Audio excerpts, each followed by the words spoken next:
Bikin iri Nagita Slavina duet bareng Stesy Rian. Istri Raffi Ahmad, Nagita Slavina belum lama ini bikin iri para penggemarnya setelah bernyanyi bersama Stesy Rian, penyanyi lagu Fall in Love Alone. Bahkan, video Nagita Slavina bernyanyi bareng dengan Stesy Rian, penyanyi lagu Fall in Love Alone, itu viral di media sosial. Tak hanya itu, Nagita Slavina juga mengajak penyanyi lagu Fall in Love Alone, Stesy Rian, jajaran bareng pada Rabu, tanggal 30 November tahun 2022. Dalam vlog di kanal YouTube RANS Entertainment, Selasa, tanggal 29 November tahun 2022, terlihat Nagita Slavina dan Stesy Rian berbincang bersama. Sebelum keduanya bernyanyi bersama, Nagita mengajak Stesy untuk mukbang bersama.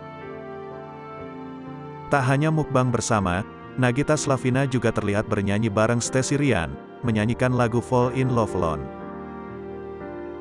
Dalam kesempatan itu, terlihat Stesy Rian mengiringi dengan bermain piano.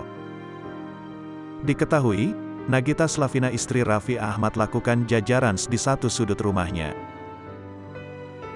Kali ini cukup berbeda, pasalnya gigi sapaan akrab Nagita mengajak seorang perempuan berdarah Kanada.